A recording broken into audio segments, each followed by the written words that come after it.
Mais ce matin, je voudrais revenir un tout petit peu en arrière, détailler un peu Élie. Il est vrai que lorsqu'on prend 1 Roi 17, on nous dit tout simplement que Élie, je le lis, 1 Roi 17, le verset 1er, la Bible dit ceci. Élie le Tishbite, l'un des habitants de Galaad, dit à Akab, c'est comme ça qu'il s'est présenté, la Bible nous le présente.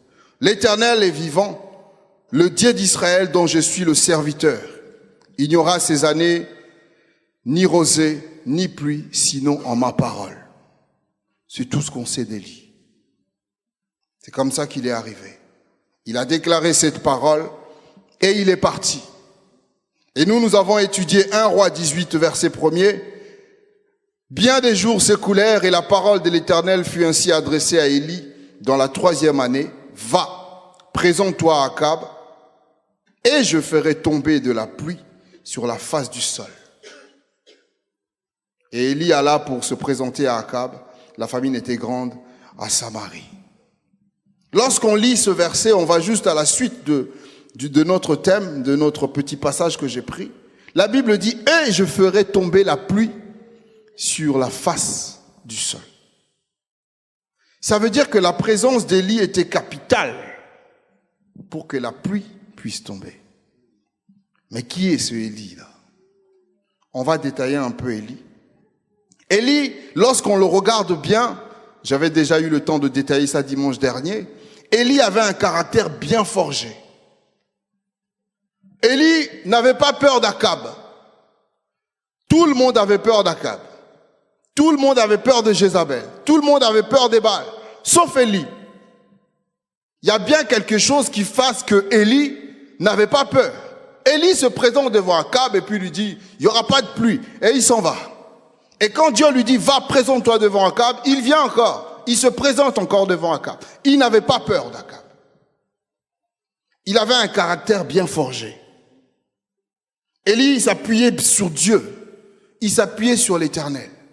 Et Élie avait quelque chose de particulier, c'est qu'il était obéissant.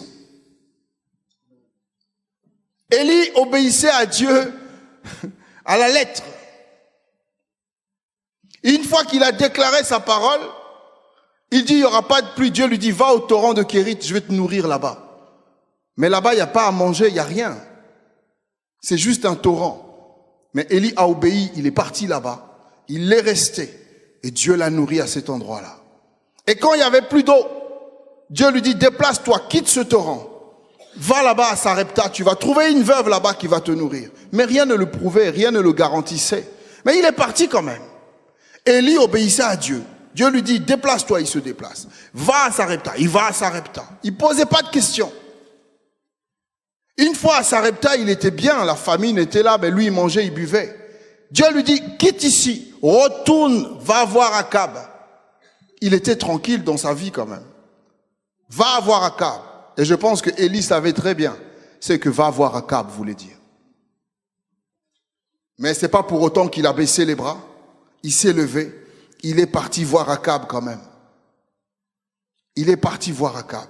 Et c'est là notre thème, va, présente-toi à Akab. Donc on voit que c'est quelqu'un qui était bien bâti dans sa tête. Il savait très bien ce qu'il faisait avec Dieu.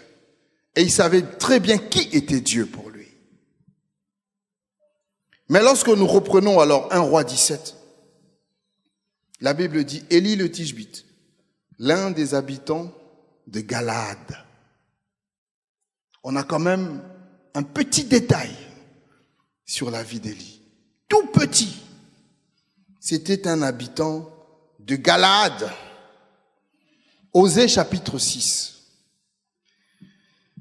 au verset 7.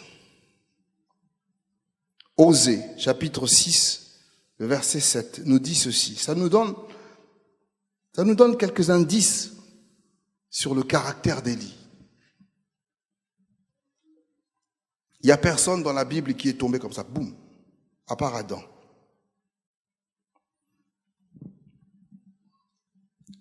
Ils ont, comme le vulgaire, transgressé l'alliance. C'est alors qu'ils m'ont été infidèles. Galaad est une ville de malfaiteurs. Elle porte des traces de sang. La troupe des sacrificateurs est comme une bande en embuscade, commettant des assassinats sur le chemin de Sichem, car ils se livrent au crime. Ça, c'est la ville d'origine d'Élie le Tishbite.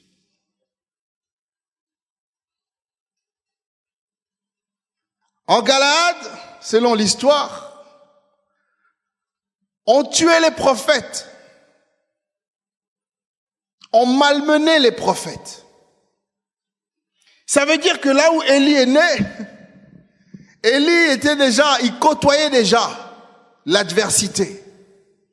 Il côtoyait déjà le mépris.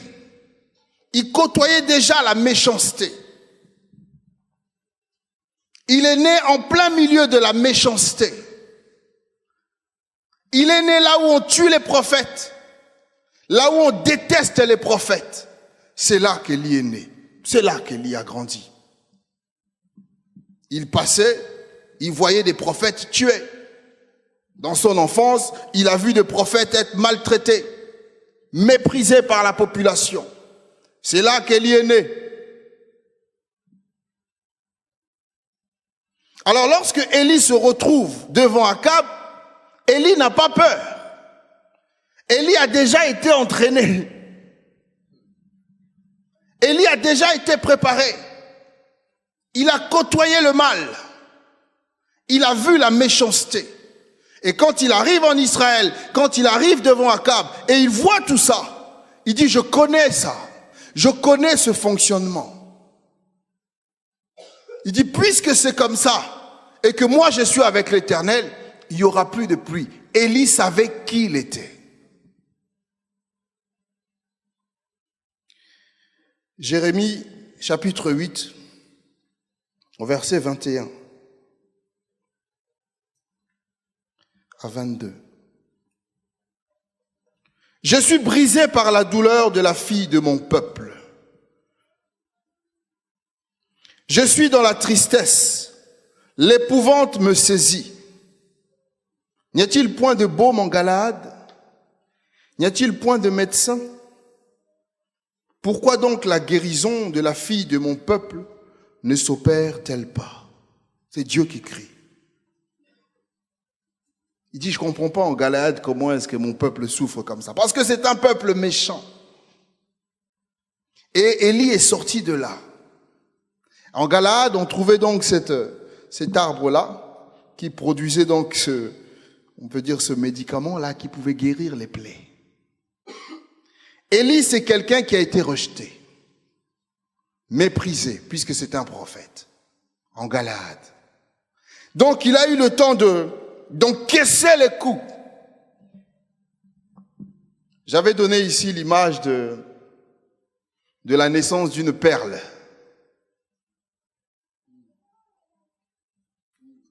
De la naissance d'une perle. Alléluia. Et Élie a subi, a encaissé. Il a été frappé, détruit de l'intérieur. Et Dieu a pris cette souffrance-là. Il a dit, puisque toi tu connais, tu vas maintenant aller là où d'autres sont en train de souffrir comme toi tu as souffert. Pour que tu deviennes pour eux ce baume-là, ce médicament dont ils ont besoin. Élie savait qu'il était une source de bénédiction pour Israël. Et lorsqu'on est une source de bénédiction, on ne se cache pas. Lorsqu'on est une source de bénédiction, on nous expose. Lorsqu'on est une source de bénédiction, on ne se plaint pas. Vous avez déjà vu une source se plaindre? On ne se plaint pas. On continue à produire. Dieu l'a pris. Vas-y, maintenant c'est à ton tour. Tu as vu, tu as souffert. Maintenant va aider les autres. Va, présente-toi à Akab. Élie n'a pas dit, moi j'ai souffert. Personne n'est venu m'aider. Élie était avec Dieu. Élie ici est seul contre tous. Élie n'a pas dit, moi on m'a méprisé. Moi on m'a négligé. Pourquoi est-ce que je ferais ça pour les autres? Non. il s'est levé pour les autres. Quand Dieu lui disait va, Élie allait. Parce qu'il savait qu'il était une bénédiction pour d'autres. Toi aussi, tu es pareil. Les souffrances par lesquelles tu es passé, frère, sœur. Les galères par lesquelles tu es passé. C'était pas gratuit. Dieu veut se servir de ça pour aider quelqu'un. Tu es une bénédiction pour quelqu'un. Ton vécu est une bénédiction pour quelqu'un. Ton passé est une bénédiction pour quelqu'un. Mais si toi tu te morfonds dans ton vécu et dans ton passé, le jour où Dieu te dit lève-toi, va, tu n'iras pas. Tu dois savoir qui tu es devant Dieu. Alléluia. J'avais décrit un peu l'atmosphère d'Israël à cette époque-là. Il y avait de la méchanceté partout. Jézabel régnait. Baal régnait. On tuait les innocents. On tuait les prophètes de Dieu. Alléluia. La Bible dit que Abdias va prendre quelques prophètes, va les cacher. Pourquoi? Parce que Jézabel était en train de les tuer tous. Et c'est en ce moment-là qu'Élie se présente et dit, il n'y aura pas de plus sinon à ma parole. Il prend un risque qu'on lui coupe aussi la tête. Malgré son vécu. Malgré sa souffrance. Élie était un solitaire. Vous savez combien est-ce que la solitude pèse? Mais il n'a pas dit, moi j'ai pas d'amis. Non. Quand Dieu lui dit, va, il se lève et il part. Il ne pose pas de questions. Il ne regarde pas à lui. Il ne regarde pas à son état. Il ne regarde pas à sa famille, à ses enfants. Comment je vais faire? À ma maison, à ma voiture, à mon ceci. Non. Il se lève et il part. Pourquoi? Parce que Dieu a dit. Parce que Dieu a dit. Tu es une bénédiction pour quelqu'un. Mais jusqu'à présent, tu portes un manteau de Galaad. Si on sait d'où je viens, on ne va plus m'aimer. On va t'aimer quand même. Si on connaît mon passé, on ne va plus me considérer. On ne considère pas ton passé, on considère ton présent. Celui qui considère ton passé n'a rien compris. Oublie-le. Quand tu marches avec quelqu'un qui passe son temps à te rappeler ton passé, laisse-le au passé. Tu n'es plus mon ami. Tu es l'ami du passé. On considère ton présent, ce que Dieu est en train de faire avec toi. Alléluia. Dieu a un projet pour chacun. Mais si on reste dans le passé, moi on m'a violé, moi on m'a maltraité, moi on m'a méprisé, moi j'ai manqué, moi, tu ne peux pas avancer. Tu ne pourras jamais te lever. Alléluia. Akab sera toujours plus grand dans cet état-là. Tu es un témoignage pour quelqu'un. Tu es une bénédiction pour quelqu'un. Tu es une porte pour quelqu'un. Tu es la source de la délivrance pour quelqu'un. Il y a des gens qui t'attendent. Deutéronome 32, au verset 1er, la Bible dit, cieux, prêtez l'oreille et je parlerai. Terre, écoute les paroles de ma bouche. Que mes instructions se répandent comme la pluie. Que ma parole tombe comme la rosée, comme des ondées sur la verdure, comme des gouttes d'eau sur l'herbe. Élie savait, il sait que une fois que lui se pointe en Israël, la pluie va tomber. Il sait qu'une fois que lui va ouvrir sa bouche, les choses vont changer. C'est pour ça qu'il s'est permis de dire à Akab, il n'y aura plus de pluie. Et quand il est revenu, il dit à Abdias, va dire à ton maître que je suis là. Il savait qu'il était source de bénédiction. Sa présence égale bénédiction. Vous savez qu'il y a des entreprises qui tiennent dans le monde parce qu'il y a des chrétiens qui y travaillent. Et le chrétien lui-même ne sait pas qu'il est source de bénédiction. Le jour où tu quittes cette entreprise-là, l'entreprise ferme.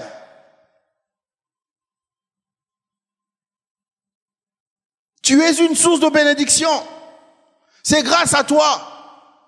Il y a des villes qui tiennent parce qu'il y a des chrétiens.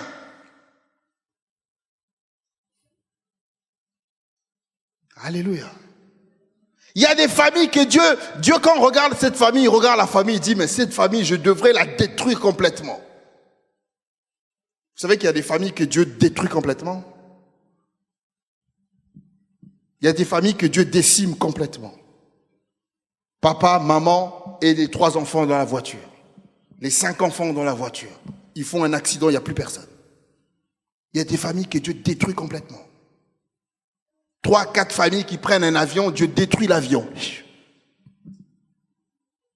Mais parce qu'il y a toi dans l'avion, l'avion aurait dû tanguer, tomber, tout ça s'écraser.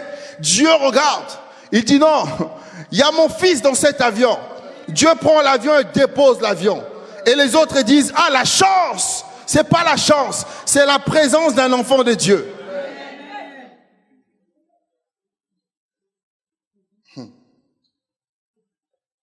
Alléluia. Il y a des attentats qui se font un peu partout là. Pourquoi toi ça te touche jamais?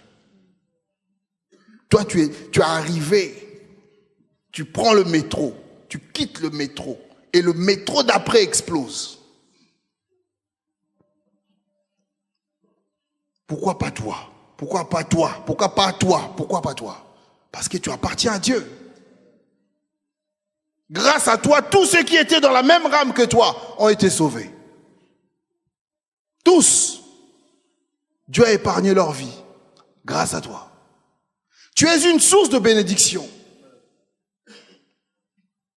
Lorsque tu arrives quelque part, tu attires la pluie. Lorsque tu arrives quelque part, tu attires les bénédictions. Mais seulement tu ne le sais pas. Pourquoi? Parce que tu es concentré sur ton vécu. J'ai trop souffert, je viens de Galade. Là-bas, on méprise les chrétiens. Là-bas, on n'aime pas les jaunes, on n'aime pas les blancs, on n'aime pas les noirs, on n'aime pas les chinois, on n'aime pas les japonais. Tu es trop concentré sur toi-même. Du coup, tu ne te rends pas compte que tu es une source de bénédiction. Les autres le savent. Ils savent. Quand ils veulent sortir, viens avec nous.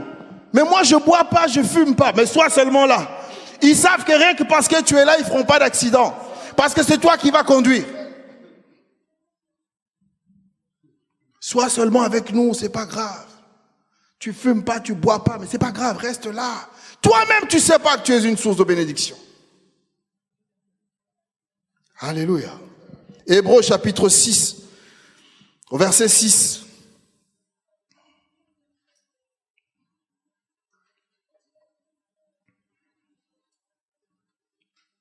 On commence au verset 7 directement. Verset 7. Lorsqu'une terre est abreuvée par la pluie qui tombe souvent sur elle et qu'elle produit une herbe utile à ceux pour qui elle est cultivée, elle participe à la bénédiction de Dieu. Elle produit une herbe utile. Tu dois savoir que tu es utile pour Dieu. Tu es utile pour Dieu. Puisque tu participes à la bénédiction des autres. Mais seulement quand on ne le sait pas, on devient inutile pour Dieu. Dieu te regarde, il dit, j'ai besoin de t'activer pour que les autres puissent recevoir la pluie. Mais il n'arrive pas. Parce que tu es concentré sur ton problème. J'ai plus d'argent ce mois-ci, comment je vais faire? Comment je vais faire? On va me virer. Comment je vais faire mon travail? Comment? Tu es là, tu te poses plein de questions. Entre-temps, Dieu n'arrive pas à t'activer parce que c'est toi la source de bénédiction pour ceux qui sont autour de toi. Dieu dit, va, parle. Tu ne peux pas parler parce que ton cœur est rempli de problèmes. C'est toi que Dieu veut. Alléluia. Présente-toi devant Akab. Regarde pas d'où tu viens. Regarde pas qui tu es. Regarde avec qui tu es et présente-toi devant Akab. Vous savez, David, quand il s'est présenté devant Goliath, il n'a pas regardé à qui il était. Il a regardé avec qui il était. Il dit à Goliath, toi tu viens avec lance et javelot et tout ça. Moi je viens au nom de l'Éternel. Il ne vient pas en son nom. Élie ne vient pas se présenter devant Akab. Je suis Élie le Tishbite. Non. Il dit, je viens au nom de l'Éternel. L'Éternel est vivant. C'est comme ça qu'il se présente. L'Éternel est vivant. Alléluia. Je veux activer le Élie qui est en toi. Le Élie qui n'a pas peur. Le Élie qui se présente et qui parle. Il y a une phrase qui tourne beaucoup chez les enfants de Dieu. Et cette phrase est mal interprétée. Du coup, elle est mal comprise et du coup, elle est mal pratiquée. On ne donne que ce qu'on a. On ne donne que ce qu'on a. C'est vrai, tu ne peux donner que ce que tu as. Mais si, en plus de ce que tu as Dieu, au-delà de ce que tu as, tu donneras Dieu si Dieu t'active. Toi, tu vas arriver, je suis triste, je ne vais pas prier parce que je suis triste. Mais Dieu n'a pas besoin de ta tristesse. Dieu a besoin que tu donnes ce que lui a mis en toi. Si tu as Dieu, tu donneras ce que tu as. Tu donneras Dieu. Je ne peux pas aller évangéliser parce qu'en ce moment, je me sens un peu malade. Oh, je suis malade, qu'est-ce que je vais donner aux gens? Non, ce n'est pas ta maladie, Dieu s'en fout de ça. L'apôtre Paul avait un problème que Dieu n'a jamais réglé. Jamais réglé. Mais il guérissait les malades. Lui-même avait un gros problème. Élisée est mort malade. Pierre est mort la tête en bas. Étienne est mort lapidé. Bon, ils ont donné quoi? Ils ont donné Jésus. Pendant qu'on le lapidait, il souffrait. Il disait, oh, je vois Jésus. Il continuait à leur donner Jésus. Il dit, c'est vous qui l'avez tué, vous avez tué le roi. Mais on était en train de le lapider. Il aurait pu dire, non, on donne que ce qu'on a. Là, comme on me frappe, là, comme je pleure, je ne peux plus parler de Jésus, sinon je vais donner des pleurs. Faux. Si tu as Dieu et que Dieu t'envoie, tu donneras Dieu.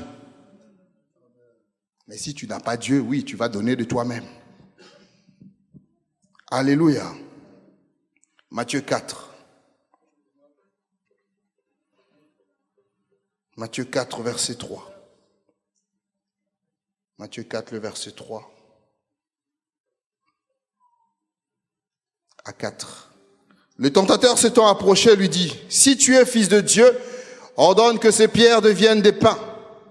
Jésus répondit, il est écrit, l'homme ne vivra pas de pain seulement, mais de toute parole qui sort de la bouche de l'Éternel. Alléluia. Élie venait de leur faire comprendre qu'au-delà de tout ce qu'ils avaient, si Dieu ne parle pas, rien ne se passe. Il a dit, il n'y aura plus rien, il n'y aura plus de pluie ici, sinon ma parole. Et il est parti. Et la famine a frappé le pays. La sécheresse a frappé le pays. Je vais dire à quelqu'un, en dehors de la parole de Dieu, il n'y a rien d'autre. Ton travail là que tu as, sur lequel tu te reposes tellement, c'est une bénédiction de Dieu. Mais si ce travail prend la place de Dieu, devient plus important que Dieu, ce travail devient ennemi de Dieu. Alléluia. Dieu travail, Dieu maison, Dieu enfant, Dieu mari, Dieu femme, toujours Dieu. Alléluia. Matthieu 10, verset 40. Élie savait qu'il était devenu le pain pour Israël. Israël avait faim. Akab avait faim. Mais sa présence allait leur donner à manger. Matthieu chapitre 10, verset 40. Celui qui vous reçoit me reçoit. Et celui qui me reçoit, reçoit celui qui m'a envoyé. Celui qui reçoit un prophète en qualité de prophète reçoit une récompense de prophète. Et celui qui reçoit un juste en qualité de juste recevra une récompense de juste. Élie savait qui il était. Mais eux en face ne savaient pas vraiment qui était Élie. Alors il leur a privé de nourriture pendant 3 ans. La Bible dit, celui qui reçoit un prophète en qualité de prophète reçoit la bénédiction du prophète. Élie était la bénédiction d'Israël. Mais eux ne le savaient pas. Ils se sont fiés à qui? À Baal et ses prophètes. Ils étaient beaucoup plus nombreux. Ils avaient la royauté avec eux. Ils étaient plus établis. Ils étaient plus structurés. Ils avaient l'armée, tout. Donc ils regardaient plus Jézabel, Baal, Akab, les prophètes, que Élie qui était tout seul. Alors que la bénédiction, c'était Élie. Ne regarde pas ta petite taille. Ne regarde pas au fait que tu sois seul. Non, je suis tout seul, j'attends qu'on va devenir un peu plus nombreux, comme ça je pourrais aller. Non. Regarde pas à ça. Tu es une bénédiction. Je veux que quelqu'un rentre ça dans sa tête. Tu es une bénédiction. Quand tu rentres dans une maison, tu emmènes la pluie dans cette maison-là. Quand tu rentres dans une maison, tu emmènes la joie. Tu emmènes la paix. Tu emmènes la réconciliation. Tout dépend de ce que tu as. Si vraiment tu es avec Dieu, comme Élie le dit, je suis avec l'Éternel. L'Éternel est vivant. Quand tu vas quelque part, tu es une bénédiction pour cet endroit. Tu emmènes quelque chose de nouveau. Tu leur amènes à manger, à boire spirituel. Élie savait que sa présence était le pain en Israël. Que sa présence était l'eau en Israël. Sa présence était le vin en Israël. Que ça dépendait de lui pour que la pluie tombe. Dieu lui dit, va, présente-toi à Akab, et alors, je vais faire tomber la pluie. Il en est de même pour toi. Mais seulement tu n'es pas encore activé. Il y a trop de choses en toi qui t'empêchent d'être activé. Tu es prophète de Dieu. Tu es prophète de Dieu. Tu es envoyé de Dieu. Tu es l'ambassadeur de Dieu. Tu es coursier de Dieu. Il faut que tu ailles déposer des cadeaux chez les gens. Mais tu ne veux pas y aller. Du coup, tu ne peux pas savoir que tu as tout ça en toi. Tu ne peux pas réaliser. Alléluia. Élie savait qui il était. Alors, j'en reviens à l'histoire où on s'était arrêté. Il a rassemblé les prophètes et Élie a commencé à rétablir toutes choses en Israël. Il a pris les 12 pierres, il les a rétablies. Ensuite, il a pris, j'ai bien aimé ça, il a pris, vous savez combien de fois il a fait verser l'eau? Quelqu'un a déjà regardé ce petit détail-là? 12 fois. Mais c'est dit d'une autre façon. C'est dit, prends 4 écruches et renverse 4 écruches 3 fois. Donc il a reversé l'eau 12 fois. Il a rétabli l'autel. Ensuite, il a dit, prenez vos eaux pourries là. Prenez ce qui ne va pas. Tout ce qui ne va pas en Israël, tous vos dieux, recouvrez mon Dieu. Recouvrez mon autel. C'est ce qu'il leur a demandé. La Bible dit dans Apocalypse que les eaux là, ce sont les nations. Les eaux là, c'est la puanteur. Les eaux là, c'est le péché. Il a dit, prenez vos eaux sales, recouvrez-moi cet autel. Ils ont pris leurs affaires, ils ont recouvert l'autel, ils ont englouti l'autel. Mais lui, il avait rétabli l'autel. Je dis à quelqu'un, rétablis l'autel dans ta propre vie. Et tu vas voir ce que Dieu va faire. Redeviens réglo avec Dieu. Rétablis l'autel dans ta vie. Vous savez, avant qu'Élie n'arrive ici, qu'il commence à rétablir l'autel, il va croiser un premier obstacle. Abdias. Et pourtant, Abdias, la Bible nous décrit Abdias comme étant quelqu'un qui craint l'Éternel lorsqu'on le lit. On n'a pas le temps de lire là. Quelqu'un qui craint l'Éternel. Il croit, on nous dit, Abdias craignait l'Éternel. Abdias, quand Jézabel tuait les prophètes, Abdias a pris 100 prophètes, il les a cachés, il les a nourris. Abdias craignait l'Éternel. Mais Abdias était le premier obstacle d'Élie.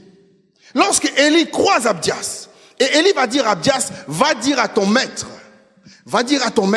que je suis ici. Abdias a dit, moi je tiens à ma vie. Il dit, moi je tiens à ma vie. Il y a des chrétiens Abdias. Tu lui dis, on va y aller. Il dit, je tiens à ma vie, pasteur. Je tiens à ma vie. Va. Je tiens à ma sécurité. Abdias était chef de la maison d'Akab. Abdias connaissait très bien Akab. Il connaissait la méchanceté d'Akab. Donc Abdias était en train de dire à Élie, écoute, l'Éternel est vivant, c'est vrai. Mais Akab aussi est vivant. Et moi, je travaille dans la maison d'Akab. Et toi, tu me dis d'aller dire à Akab, chrétien Abdias. Les chrétiens Abdias sont des chrétiens qui ont peur. Ils ont peur pour leur propre vie. C'est des chrétiens qui travaillent pour eux.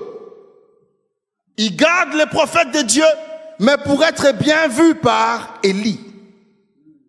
Il dit à Élie, tu vois, quand même, j'ai quand même gardé 100 prophètes. Élie dit, c'est pas mon problème. Va dire à Akab que je suis ici. Lui dit, ça je peux pas. Je te dis que j'ai déjà fait ma part. J'ai gardé 100 prophètes. Abdias. Tu dois pas être un chrétien Abdias qui se justifie devant Dieu. Dieu te dit, va, toi tu dis non, j'ai déjà fait. Dieu te dit, fais, tu dis non, j'ai déjà accompli. Dieu te dit, lève-toi, non, je me suis trop levé, c'est au tour des autres maintenant. Abdias. Abdias est un obstacle à l'évangélisation. Abdias est un obstacle à la bénédiction. Élie lui dit, va, il dit non, il va me tuer. Mais Élie se présente devant Akab et n'a pas peur d'être tué. Mais lui, il a peur d'être tué. Toi, tu as peur d'être tué. Tu as peur qu'on sache qui tu es. D'autres ont même peur qu'on sache qu'ils sont chrétiens.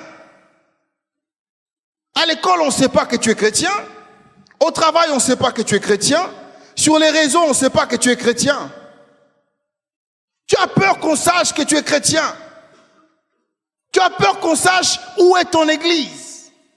Tu as peur qu'on sache qui est ton pasteur, qui est ton frère, qui est ta sœur. Chrétien Abdias, tu te préserves, tu te gardes. Qu'est-ce que tu caches? Qu'est-ce que tu caches? Abdias avait un problème. Il était mi-éternel, mi-Akab. Il n'était pas avec Baal, il était pour un homme. Il craignait un homme. Il craignait pour sa vie. Jésus dit ceci. Jésus dit ici, tu as honte de moi ici. Moi aussi j'aurai honte de toi devant mon Père et ses anges. Si tu as honte de Jésus ici, il aura honte de toi là-haut. Si tu as peur pour ta vie, tu veux préserver ta vie, garder ta vie ici, il va dire, je vais garder ta vie là-haut, mais ne sois pas Abdias. Dieu cherche des Élie, pas des Abdias. Les Abdias sont bien vus par les païens et par les chrétiens. Les Abdias sont bien vus. Un bon témoignage chez les chrétiens, un bon témoignage chez les païens. Mais en fait, c'est un témoignage qui cajole tout le monde. C'est un chrétien faux. Devant Akab, il dit, non, moi je suis pas avec Élie. Hein. Donne l'ordre, je vais le tuer. Il part. Quand il arrive chez Élie, il dit, mon maître m'envoie t'arrêter, mais je sais que tu es le prophète de l'Éternel. Ça, c'est les Abdias. Quand on critique les chrétiens, tu es avec eux. Tu changes de casquette. Abdias. Obstacle à la bénédiction. Alléluia. Mais je bénis le Seigneur pour Élie. Élie a dit, j'ai pas le temps. Vous savez ce que veut dire Abdias? Adorateur de l'Éternel. Donc c'est des gens qui passent bien partout. Ils passent bien chez les païens, Les païens disent, c'est un bon chrétien. Mais c'est un chrétien qui reprend jamais les païens.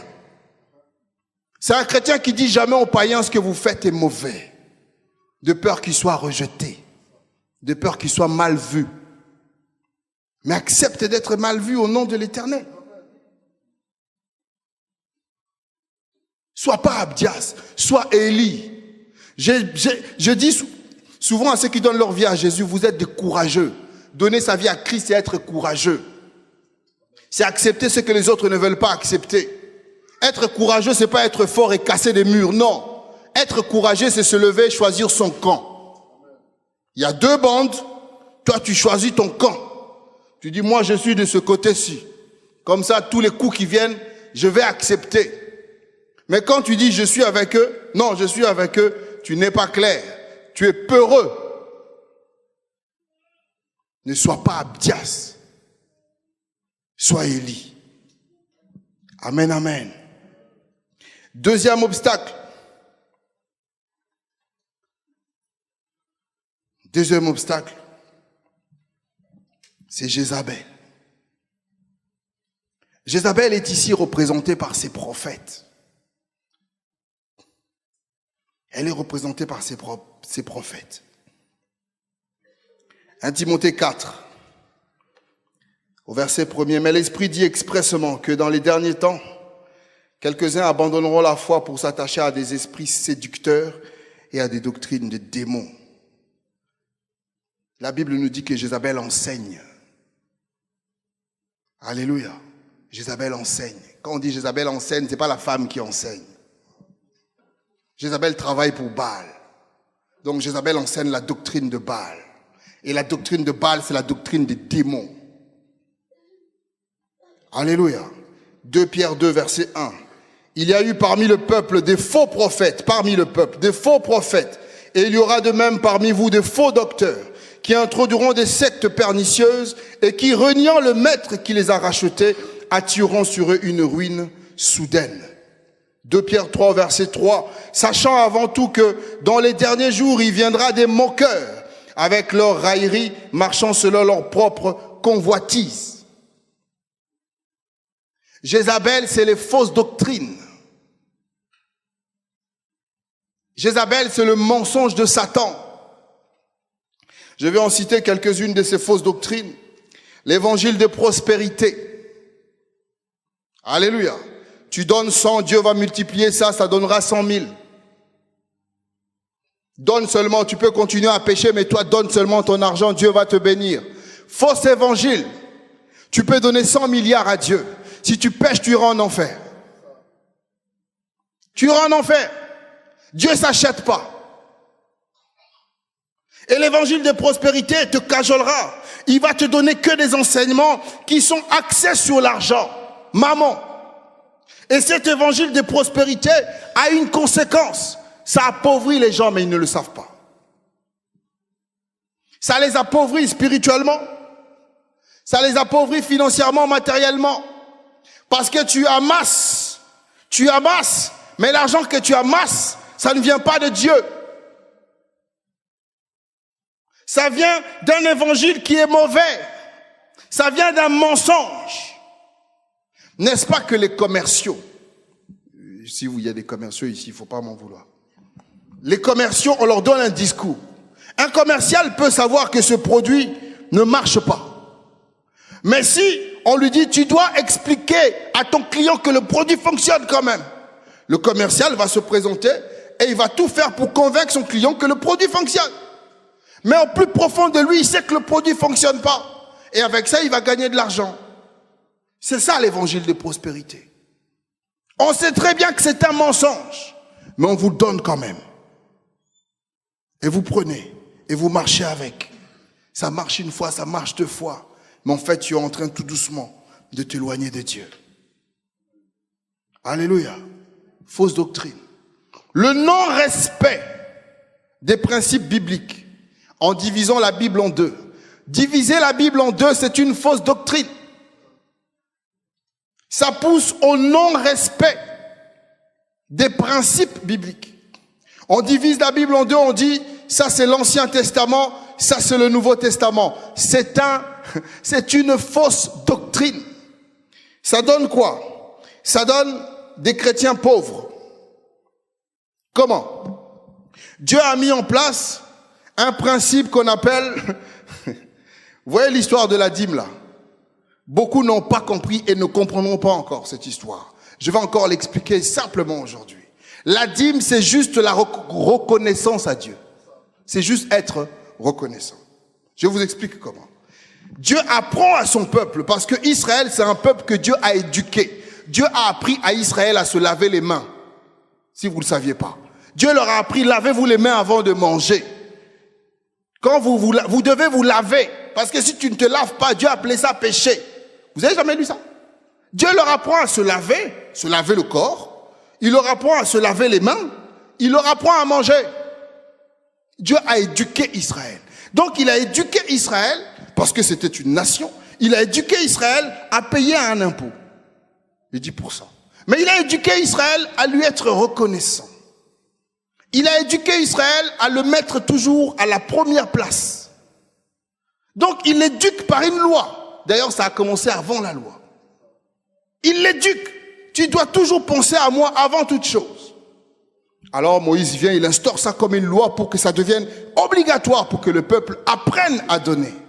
Mais quand le Seigneur Jésus arrive, il dit, moi c'est pas 10%, moi c'est tout. Mais si tu ne sais pas donner le peu, comment tu vas donner beaucoup? Comment tu vas donner 20% si tu n'as jamais appris à donner 10%? Tu donneras jamais. Comment tu auras la pensée de donner 90% si tu n'as jamais appris à donner 10%? Comment tu seras capable de dire à Dieu, je te donne tout, comme on chante, je te donne tout? Comment tu pourras tout donner à Dieu si tu n'as jamais appris à donner 10%? Du coup, les chrétiens ne donnent plus. C'est un évangile qui appauvrit. Les chrétiens, ils donnent plus. Par rébellion, ils donnent plus. Ils pensent que par connaissance, non, c'est par rébellion. Ils donnent plus. Non, moi, le mot dîme, là, j'aime pas. Je donne plus. Tu donnes plus, ok. Mais le fait de ne plus donner à Dieu, 1 mois, 2 mois, 3 mois, les 3 mois, là, tu n'as jamais mis Dieu en premier sur tes finances. Jamais. Donc, Dieu est en premier quand tu pries, mais pas sur tes finances. Dieu est en premier quand tu as besoin, mais pas sur tes finances. Du coup, quand tu as un problème, à qui tu vas crier? Est-ce qu'il va intervenir?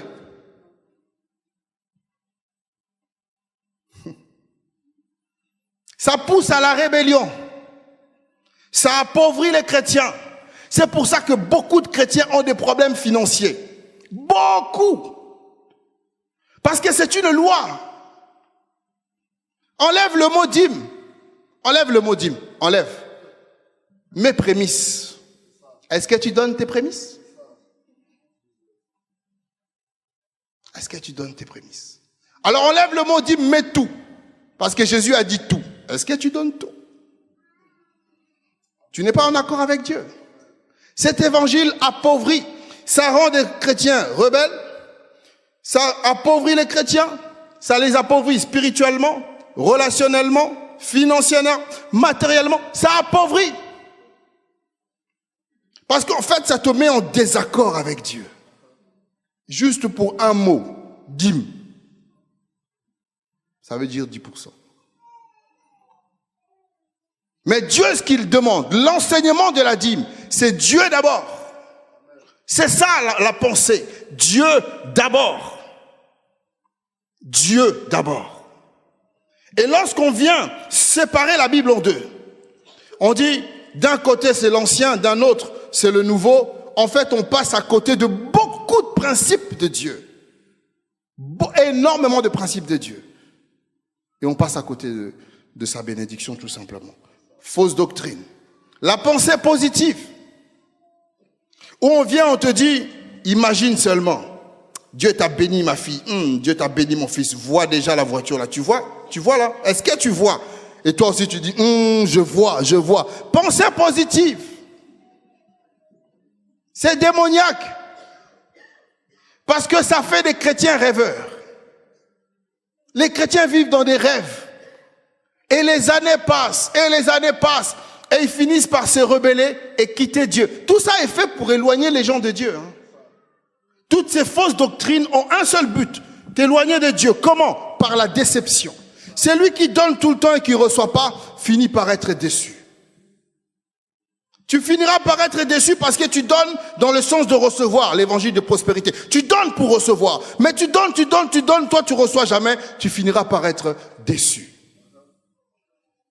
L'évangile de la dîme la dîme qui marche dans l'évangile de prospérité, parce que là-bas c'est expliqué comme ça. Que tu donnes, Dieu va donner aussi forcément. Non, si tu donnes dans ce sens-là, tu seras déçu aussi.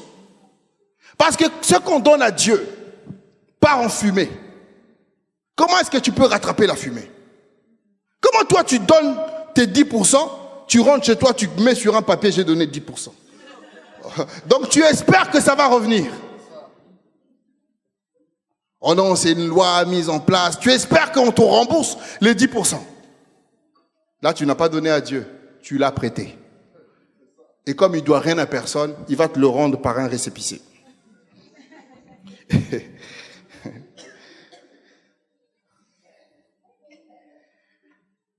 Le règne de Dieu est déjà sur terre. Vous connaissez ça? Les Américains disent Kingdom is now. Donc on doit déjà régner maintenant, quoi. Les chrétiens règnent maintenant. Faux évangile, fausse doctrine. Parce que les chrétiens veulent régner par la force, par la chair. Jésus ne nous a pas envoyés pour régner par la chair. Et il ne nous a pas envoyés pour devenir millionnaires. Il ne nous a pas envoyés pour devenir des premiers ministres et des présidents. Il nous envoie faire des nations des disciples. C'est ça la mission. Maintenant, si faire des nations des disciples demande à ce que tu deviennes premier ministre pour que tu entres dans le gouvernement et que tu arrives à convertir tout le monde, gloire à Dieu. Mais la mission principale, c'est pas que tu deviennes ministre, que tu sois établi à un poste élevé dans la nation pour diriger les hommes. Non, c'est pas ça l'évangile. C'est pas le royaume de Dieu. Jésus a dit, mon royaume n'est pas de ce monde. Jésus règne pas comme ça. On est en train de prêcher aux chrétiens, faites des choses pour être au-dessus des autres et les diriger. C'est pas ça l'évangile. Nous, on doit les influencer. C'est-à-dire, lui, il est président. Moi, je suis pasteur. Lui, il est président. Il va appuyer sur le bouton, mais moi, je suis là. Je lui donne un coup de fil, ne fais pas ça. Et lui, là où il dit, ok, pasteur, je fais pas. C'est ça que Dieu veut. Qu'on influence. Quelqu'un veut faire du mal. Tu arrives, tu lui dis, Jésus t'aime, dépose ton arme. Et il dépose son arme. Tu influences ton quartier. C'est ça que Jésus veut. Alléluia. Dieu ne règne pas comme on veut nous faire croire. Ne pas croire à la divinité de Jésus. Ça monte. Tout ça, c'est Jézabel. Ne pas croire à la divinité de Jésus.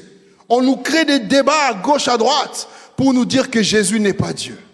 On nous crée des histoires compliquées pour nous dire que Jésus n'est pas Dieu. Bientôt, ça a commencé, c'était arrêté, ça reprend là.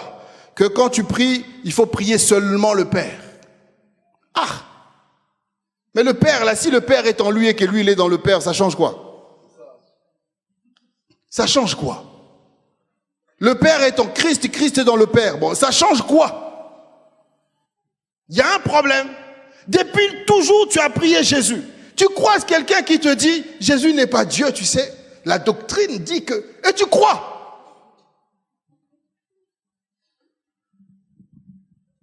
Doctrine de Jézabel. Ce sont des doctrines de démons. Ça a un seul but, t'éloigner de Jésus. T'éloigner de Jésus. Alléluia. Servir avec les anges, diriger les anges, commander les anges. Ah, ça aussi c'est top en ce moment. On prêche ça. Le message s'appelle le ministère des anges. Si vous écoutez des choses sur Internet, n'écoutez pas ça. Le ministère des anges. Chacun a un ange qu'il commande.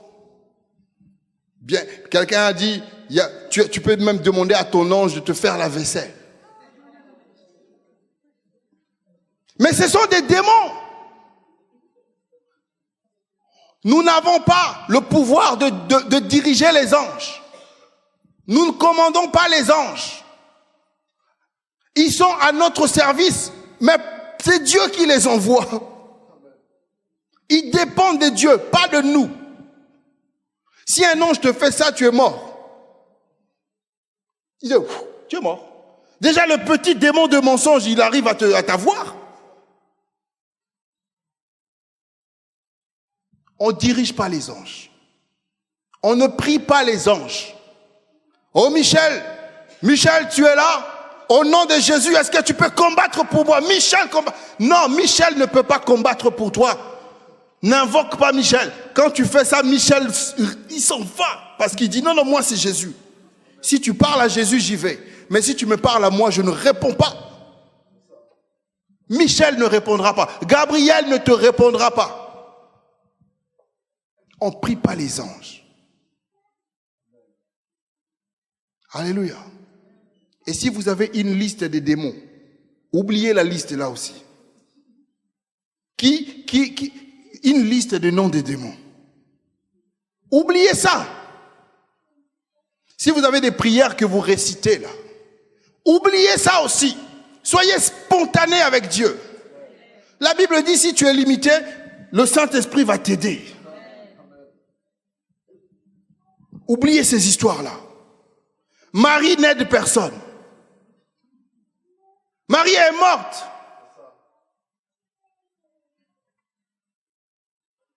Oh Marie, prie pour moi. Intercède chez ton fils. Non, le fils il est mort, il t'a donné accès. Ce sont des fausses doctrines. On peut rentrer avec de l'huile. On te fait boire de l'huile. Bois de l'huile, comme ça va purifier ton corps de l'intérieur. Fausse doctrine. On va te renverser de l'huile d'onction sur ta tête, comme ça. L'huile d'onction sur la tête. L'huile d'onction sur la tête. Si vous lisez bien, cette huile d'onction ne doit pas toucher le corps. C'est un petit détail dans la Bible, il suffit de lire. Cette huile d'onction ne doit pas toucher le corps. Comment est-ce qu'on te met maintenant l'huile d'onction? Et Dieu donne bien l'ordre qu'on ne doit pas le refaire. Comment eux, ils sont en train de le refaire? Fausse doctrine. Vous savez qu'il y a des huiles qui viennent des profondeurs des ténèbres là-bas, d'Israël. Alléluia. Et quand on dit oindre, c'est oindre. Hein? Pourquoi vous ne vous laissez pas oindre totalement? On dit oindre le corps, pas mettre une goutte. Oindre le corps. C'est ça que la Bible dit. Quand tu es malade, on oint le corps. Huile essentielle, vous ne connaissez pas? Quand vous faites masser, c'est de l'huile aussi. Alléluia. Fausse doctrine. Ça détruit les vies des gens. Sortir de son corps. Au prix, concentre-toi. Concentre-toi et tu vas te retrouver à Tombouctou. Fausse doctrine. Concentre-toi, tu vas voir ta grand-mère. Maintenant, ce que j'ai entendu, ce sont des choses qui sont proposées même dans les hôpitaux. On peut te soigner par l'hypnose. Vous confirmez? On te soigne par l'hypnose. On dit on va t'endormir. Comme ça, tu vas retourner dans ton passé. On va aller essayer de trouver le problème. Si on t'endort, c'est un démon qui va prendre place en toi. Quand tu vas te réveiller, tu seras plus toi. Vous serez deux. Toi et le démon qu'on a fait entrer en toi. N'acceptez pas ces choses-là. Fausse doctrine. Fausse doctrine. On ne sort pas de son corps. Dieu a mis des limites. Alléluia. Ne pas croire à la délivrance. C'est une fausse doctrine. On te dit non, tu es déjà chrétien, tu es né de nouveau, tu n'as pas besoin d'être délivré. On t'enferme. En fait, on te laisse dans ton problème. La délivrance est une réalité. La délivrance est une réalité. Un chrétien qui craint Dieu ne peut pas être possédé. Mais un chrétien qui pêche peut être possédé. Tu vas être possédé. Si tu pèches, tu ouvres une porte. Et Satan va entrer par cette porte et va s'asseoir dedans. Un chrétien qui mène une vie de désordre peut être possédé. Oh non, il n'y a pas de délivrance. Fausse doctrine. Alléluia. Il faut crier à Dieu. Alors tout ça là, c'était ça, l'obstacle d'Élie. J'en saute d'autres. Élie est arrivé et il a croisé tout ça. C'est ça que représentait Jézabel. C'est ça que représentaient les prophètes. Alors il a dit, vous et moi, on va aller à Carmel. Ils sont montés, ils ont invoqué. Rien ne s'est passé. Lui, il a restauré l'autel. Il a rétabli les choses. Il a mis de côté les fausses doctrines. Il a rétabli les choses. Et le feu est descendu. Alléluia. Première étape. Deuxième étape. La mission pour laquelle Élie était venu, c'était que la bénédiction tombe en Israël. Mais on a vu qu'avant que la bénédiction ne tombe, il fallait d'abord détruire les mauvaises œuvres de Satan. Il fallait d'abord détruire le travail de Satan. Dieu ne peut pas mettre en toi quelque chose de nouveau aussi longtemps que l'ancien est encore là. Si tu n'acceptes pas le feu de Dieu dans ta vie, Dieu ne peut pas mettre quelque chose de nouveau. Alléluia. Alors, au verset 41 de d'un roi 18, verset 41, je le lis. Élie dit à Akab, monte, mange et bois, car il se fait un bruit qui annonce la pluie. Akab monta pour manger et pour boire, mais Élie monta au sommet du Carmel, et se penchant contre terre, il mit son visage entre ses genoux et dit à son serviteur, monte, regarde du côté de la mer. Le serviteur monta, il regardait et dit, il n'y a rien. Élie dit 7 fois, retourne. À la 7e fois, il dit, voici un petit nuage qui s'élève de la mer et qui est comme la paume de la main d'un homme. Élie dit, monte et dit à Akab, attelle et descends afin que la pluie ne t'arrête pas. En peu d'instants, le ciel s'obscurcit par les nuages, le vent s'établit, il y eut une forte pluie. Akab monta sur son char et partit pour Jezreel.